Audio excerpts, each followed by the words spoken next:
So where are we going, Carl? Okay, we're going down Big Tasuki Creek, which is above Santa Fe toward the ski basin. And we'll go in here about a quarter of a mile to an open meadow. We're going down the meadow, to the meadow.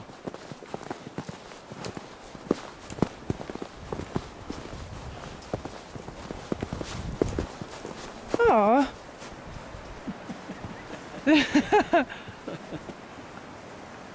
Haven't we all done that? Look at that, it looks like eyes. Look at this one. Isn't that they're looking at us? So this is an aspen too? Yep. And maybe it's part of that other aspen there. Yep. My heart is open. Hello my beautiful co-creators, Lilou here. I'm in beautiful Santa Fe, in the mountains of Santa Fe with Carl Hartman. Hello Carl. Hello dear. It's so good to be spending some time with this man. I feel the man of the nature. The nature has a whole new meaning when we spend time with you in nature. You're a teacher and you bring a lot of people here in retreat. Right. In learning where they're at in their life and how they can open themselves up to something new, bigger. What's the next step? What's the next step? That's really the question we're working with. And how do we find the tools that keep the path open and keep us moving? Yeah. And that's why the pipe. That's why I brought the pipe today. Yeah, you got the pipe today. So what are the different tools that you work with before getting into this one? Well, the labyrinth, which we did the other day. Oh, the labyrinth experience was amazing. Yeah. Tell us again about the labyrinth and what happens in the labyrinth. Well, in the labyrinth, we go through a series of turns that, to me, are metaphorical, and the body, I believe, responds to the way in which those turns take place, in such a way that we shed a past and we move into a future. And the way in which we use the labyrinth, the way I use the labyrinth, is to ask the person who's using it, in this case it was you, to take some stones that represent the events of your history, and to, as you walk the labyrinth, remember what this stone represents, a painful thing or a blessed thing, a gift, an easy thing, and take from that stone the gift that it offers you for your strength and for your future. Bless it and leave with it any judgments that you have, so that you're freeing yourself from the criticisms, the judgments that eventually come back on you and burden you. They carry you, and they're toxic. And what I love too is that you said that as we put those in the soil, we also give that back to Mother Earth. Yeah. Mother Earth is the ultimate composter of all things, including our emotions and our thoughts, as well as the substance of our lives. And so when we get in that middle of the labyrinth, what happens there? The center point can be many different things. For me, I oftentimes think of it as the present. Now I'm at a place where I have dropped all of the stones that I've been carrying all my life. Yeah. All of the pains, all of the judgments, all of the toxins. And symbolically, I've put this down, and each turn of the labyrinth is another way of moving away from the toxins and into a future. So now I come to the center, and in the center is where I live with my heart open. And it's here that I offer my prayer for myself, for all that's here now, and try to orient myself into the present so that I'm free into the future. Yeah. And I'm not dragging the chains of the past and the toxins of the past. So from here on, what you noticed was that you were lighter as you came back out. Everybody experiences this. It's a sense of freedom. And I think that's the key teaching here, that we are free now to move into a future. And what I invite people to do as they come out is to see this next part of the labyrinth as the next few steps in their journey, and celebrate that. Yeah. So you bring a lot of those ancient teachings, or even Native American teachings, or with a ceremony, into some of the tools that you use. The shamanic teachers are excellent psychologists, and the main thing that they're looking at, I believe, is getting rid of the toxins of the past, shedding, moving into a future, taking the gifts, blessing what you've had, and moving into a future without all the crap. It's possible to do that. Yeah. There's some ceremonies, for example, to bring rain or to bring snow. Is that something that you think is possible by visualizing and focusing and celebrating beforehand? Can we bring some things in manifestation? Yeah, I think there are shamans who do that. That's not where I work. Yeah. But yes. Yeah. I think there are all kinds of possibilities. Yeah. That I'm just not into that direction. Yeah. But it's really about tapping in this infinite potential that we're given. And you bring some tools like the pipe. So what happens with the pipe? This is a pipe? This is part of the pipe. This is part of the pipe. Okay, this is my pipe. Okay, this is not a traditional pipe, and I'm not claiming to use it in a traditional way. I found my own teachings by using the pipe in prayer and reflection and reading. I found my own way of using the pipe. Now, some of it is very similar to what the way in which the Plains people use the pipe. Some of it is not. One of the things that we're looking at here is a metaphor for the process of life. So we put together different parts of our lives, the wood, the stone. Okay? What is the wood in our lives? The wood is whatever's growing or was growing in our lives. For instance, the materials, all kinds of things. It's just the material that we are. Yeah. Okay? And there's the male part and there's the female part. Or there's the yin and the yang. There's a positive, there's a negative. Okay, this is a balance.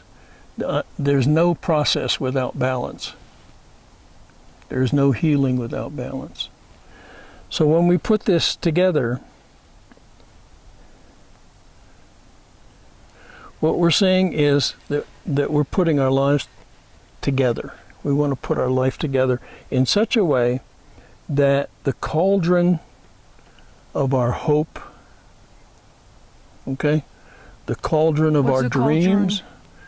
A cauldron is what the alchemists used to cook things in, to make things change, to transform. So in a sense, this is the transformative piece. Yeah. This is a transformative tool.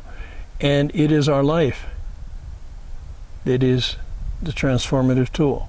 It's our body. So this is our body now. And in our body is the possibility of transformation. So when we take tobacco, we put the tobacco in here. The way I teach it is the tobacco is everything that you have ever done or thought. That's a lot. Yeah. It's all the crumbled pieces. Okay? Some of it's bitter, some of it's sweet, because the tobacco we use is both. It's kinnikinnick, it's the bark of certain trees, and it's also tobacco. So it's bitter and it's sweet, and those things together, we would like to sort them out and say this goes there and this goes there. But if we take it all and we put it into our lives and we bless it, okay, it's like the way in which this transforms all of those events in here, metaphorically, symbolically, transforms everything that we've ever done or thought, and it becomes now a prayer. And it becomes a prayer that we are making peace with everything that we have ever experienced. So we're saying, I want to embrace, forgive, open my heart to, give thanks for, right? Yeah. Everything. So the bitter and the sweet go in here.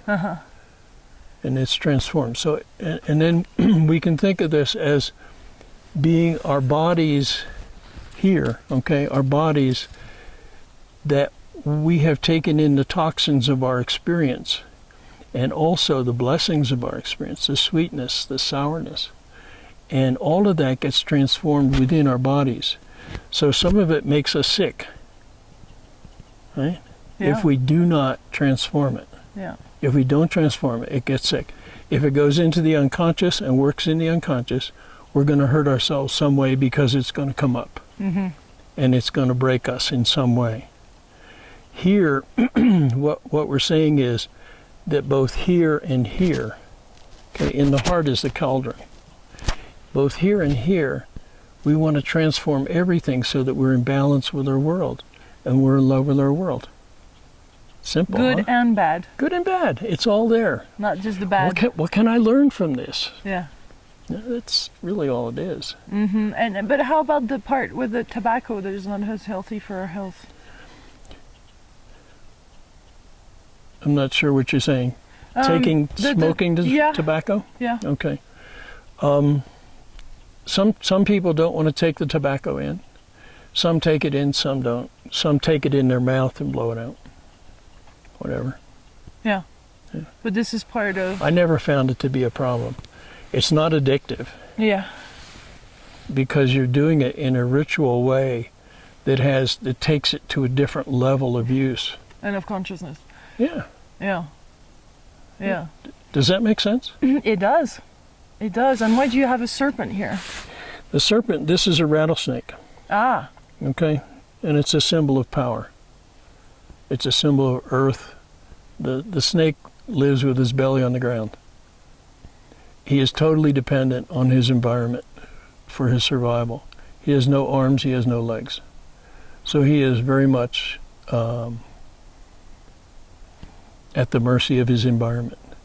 Yet he's a very powerful creature. And his relationship is dependent. He is a dependent, and we all are. So I put the snake on here as a kind of a reminder. Yeah. That we're all in that same belly on the earth. That belly on the earth relationship. Beautiful. And so when you work, do you also, does it go through a process of talking and sharing and of questioning before doing this, or is it just a ceremonial and has an intention? I mean, how does it work? Okay, let's say we're now ready to do the pipe. Yeah. Okay, I might say to you, what's up front for you today? What's in your face today or on your heart today? What do you want to bring to the pipe? Let's put that in the pipe. So that becomes the most important piece of the tobacco in a sense. Okay, we're going to cook that concern that you have. And the way we're going to do that is we go to 7 directions. We will go to the east for new vision, for new beginnings. It's not that the sun comes to us, we go to the sun. The earth rolls to the sun. So we will be going, as we take the pipe, we will be going to the east with the pipe. And we'll be asking the spirits of the east to give energy to us and give clarity to us and give us a new birth, a new beginning. And then we'll go to the south. Okay, and in the south, I think of the south as the place of the adolescent. Oh yeah. Okay, and also the place of greenery and warmth, a place of healing. That's the way I do it. And I'm not saying anybody else is using the same system. I do it this way. So in the east we have childhood, birth. In the south we have adolescence. What is it that an adolescent is like? Full of energy, full of, go get 'em, excitement. What part of you is there that is looking for guidance, that is looking to be blessed or to give a blessing? What is it that how is it that your concern that you have, that you're carrying today, has an adolescent quality to it, or can benefit from an adolescent attitude. We go to the West. In the West is the place I think of as the place of maturity, of career, of family. It's the place of the sunset and the place of the beginnings of completion. Okay, it's the completion of the day. Uh-huh. What is it that you're concerned about today that needs that kind of maturity, that kind of strength, that kind of focus that the individual brings who is in that age of maturity? Also, I think in terms of the animals of these different places, the eagles in the east, the badgers in the south. In the west, I think of the wolf, because it's a pack animal, it's a family animal. It has great wisdom, it has a lot of power, and it works together. So here we have a mature family in a sense. Yeah. Okay. Then in the north, we turn with the pipe to the north. And each time you smoke it. You may. You may, or you may just hold or it. use it, hold it. You may just hold it. The point is that everything that you're doing is symbolic Yeah. of what's going on inside of you and what you're calling for inside of you. So now you call the spirits of the north, and this is the elders. This is the place of the white bear, of great strength, the top predator for his area. You're thinking of how the task that you have to do today, or the concern that you're carrying today, can benefit from an elder's teaching. Or what is it that you have here that has the quality of elderhood that you can share with somebody else? Because the elder now is beyond caring so much for himself. His commitment is pretty much totally to the community. What is it that you have for the community in this concern that you have for today? You follow that? Does that make sense? Yeah, perfectly. Okay, so now we've gone 4 directions. What Yeah. are the others? The creator sky image, or the male image, that is you could say the one who conceives an idea, and the Mother Earth who makes it manifest, who makes it real, brings it into reality. So you have the dreamer, right, and the maker. The male, the female, the whatever, however you want to balance that out.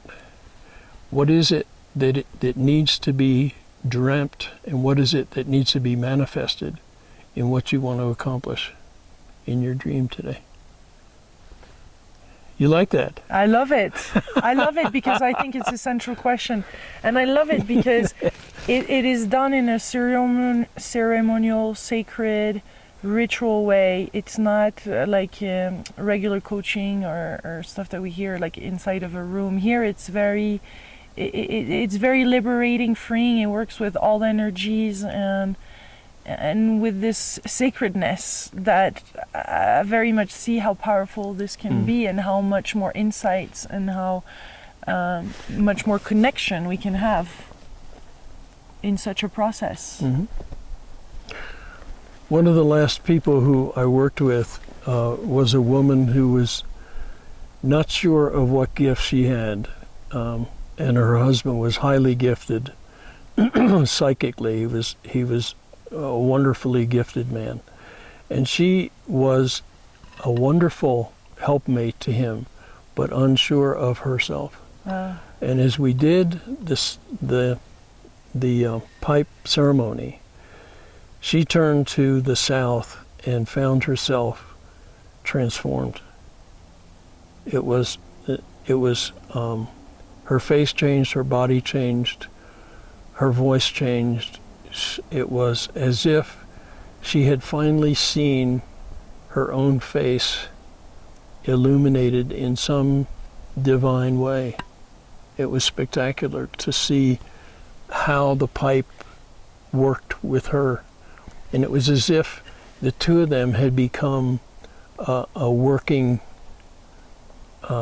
couple. And she then saw how she could be such in herself, by herself, her own power. She wasn't a second-hand, husband helper. She had her own gifts to give. And from then on in the work, there was this wonderful sense of balance between the two of them, where she had as much to share as he did. It was a very lovely thing. And it was like, whoa. Yeah. Great power. There's one more direction. Yeah. Okay? The final direction is no direction. Yeah. How can you do that? Okay. Because the final direction is the great mystery that is in all things and is as effective in the leaf as it is in the scientist. It's the life force? I think of it as a life force. I think of it as the consciousness that creates the earth, creates the universe. I think of it as that which is bringing together all these different things that we've just talked about. Or like Keisha would say, the great I am. Yeah. So how do you do that then? Which direction? I just look all around and I offer the pipe in all directions. Everywhere and beyond. As an offering or with an intention? It's like saying, this is my body. And it's almost like from the New Testament. This is my body which is given for you. Right? This is my body which is given to you, as you have given it to me. And I offer this now as a cauldron for transformation of all things that need to be changed. And ask that I may be used as a blessing, as a gift. Open my heart, open my arms, enlarge my embrace. Beautiful. Anything else that you would like to add about the pipe or the ceremonies or the different tools that you use? Well, I guess the point is that it's a tool. This is a path. It's a means. It's not the end. This is not the ultimate in sacred, right? But it is a way for us to get in touch with the sacred. Yeah. It's a way of us getting the sacred involved in us and ourselves open to it. Very cool. Yes. We get it. Yeah. I'm getting it. I'm sure people watching are getting it. This is awesome. This is juicy. When we have time sometime, if you want to, we'll actually do the pipe. Yeah. And do the entire ceremony. Would love that. Which also includes smudging beforehand. We smudge the pipe, we smudge each other. What's smudging? Smudging is, in the Catholic Church they use the incense. Oh yeah. Okay.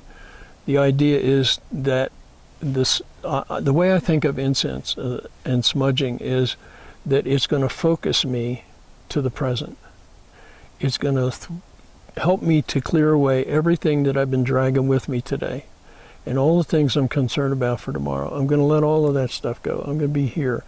And the incense just helps me to recognize that I need to do that and helps me to get here. So people think of smudging as cleansing. Well, it is. It's a cleansing of the past, and it's also a cleansing from the future. And then we are cleansing the pipe of anything that's adhered to it from other experiences that may not be appropriate to what we're doing here. Excuse me. So you use sage and things like that? Use what have I got? Sage. I've got 2 or 3 different kinds of smudge. So you just light the thing and smoke it, spin it around.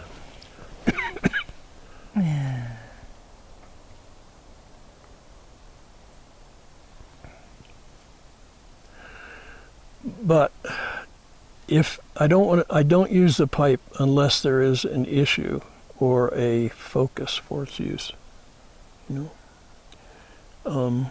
We don't just whip it out and use it. It's a matter of, is the pipe, are we calling for the cauldron pipe, the cauldron experience? Are we calling for the transformation that is brought about by the pipe? Yeah. And then we use the pipe. Yeah. Yeah, I guess the decision is made on another level, on a higher self level. Yeah. You got to be ready for it. You have to And be want it. hungry for it. I'm hungry for it, yeah. Yeah. Yeah. That's a very good point. Well, it was delightful to spend this moment with you, Carl, Thank you. in nature, My pleasure. here in Oh, Santa Fe. let me say something about that. The Yeah. reason I wanted to do it here is I have a real hard time personally trying to separate myself and the person I'm working with from all the intrusions of the culture. Here, we can't use a cell phone. Right? The cell phone's not going to ring. It just doesn't work. It doesn't work. Here, we're in a natural setting where whatever happens is just the gift of the gods. The wind blows, the sun comes, the sun goes, the snow comes, whatever. But it's a situation that we can give ourselves to rather than control. The Western man is just so into control, Yeah. and it is so out of control at this point, as you know. This is why you chose to live here? No, I don't know why I chose to live here. I really don't. And I'm so happy. Yeah. This has been such a gift. I came here 30 years ago, left a career that I'd been developing for 20 years, and started all over again. Build your own home? It's like the labyrinth, Yeah. right? You're going this way, this is your career, damn it, I'm going to go this way, oops. I can't go that way anymore. I'm totally depressed. I'm up against the wall, whatever. Yeah. I have to make a turn. I'm so thankful I hit the wall Yeah. and had to make a turn. Yeah. And it's been More fulfilling journey. yeah. I think being open to the journey is where the richness is, where the gift is. So you're really living your life every day from the standpoint that you are, like in this ceremony of the pipe, you are you're asking to be an instrument for goodness and of service. You could say it that way. Yeah. How would you say it? I guess what I say is, when I wake up in the morning, first thing I do is say a simple thank you, that I'm where I am, and that I'm with who I'm with, and what I have ahead of me for the day. And I guess I pretty much leave it at that, just one step at a time. Gratitude is so beautiful, so powerful. Brings us to what's great about our life right now. Well, if you're not grateful for it, why are you doing it? So, And if you've done it and you're not grateful for it, oh, you're a fool. I love it. You know what that's like. Yeah, you're I was living there. that way, Yeah, right? I was living there. Yeah. Yeah, and I lost my job and I liked it. I lost my job. See, I left my job. Yeah, you I had the courage. I didn't have the forget courage that. to do it. Yeah. So what is it for you to live a juicy life? Oh, a lot of laughter. Yeah. Yeah. My grandkids are visiting, and we get talking about my father, who was this wonderful jokester. He was always, never had much money, but he had a hilarious sense of humor and was constantly pulling jokes on people. Not clumsy jokes that made people feel bad, Yeah. but just funny things that he would do. And we sat and cried last night, just laughed until we cried, telling stories. And that, to me, that's the juiciest of it all. Yeah. you know. Thank you for sharing the juice with us. You're welcome. Awesome. Thank you. Thank you, Carl. Awesome, my beautiful co-creator. This is an amazing story, an amazing person along the way on the Juicy Tour that lasts for 12 months. And if you want to see more interviews, you can go on juicylivingtour.com. Come back in the summer when we can do something like this. Maybe we can do a sweat lodge. And Oh yeah, but you know what's great about this time of the year? There's no tourists. Not as many. Tourists are not a problem. Is that not a problem here? Because on those hikes, like I don't see anybody. I don't go there. Because like yesterday there was no one, and there's something quite special about that. Yeah, I don't go to places where there are many people. No. No. That's why you live here. I have my own places. Yeah. No, really. This is out of the pathway. It's Path. And we can go to places where you won't see anybody for a week at a time. Wow. You know, just fresh water and fresh air and beautiful trees and animals walking through your camp. The Vision Quest. Oh yeah, that Vision Quest. Yeah. That's another great thing that you do. Yeah. To help people find their vision. You know, we've done 4 Vision Quests for people from France. Oh, people come all the way? Yeah. Very cool. How long is the Vision Quest? Well, it takes about 12 days to do the whole thing, the way we were doing it. We may do it differently now and do it smaller. I'm going to have my mentor kids, the 3 kids that I had yesterday, I'm going to have them do a Vision Quest in the spring, and they'll probably do 3 days. But they will have had periods of preparation. Yeah. Self-examination, a kind of exploration of their dream work, and then go out and do the Vision Quest, and then they come back. The Vision Quest, do you know the history of the Vision Quest at all?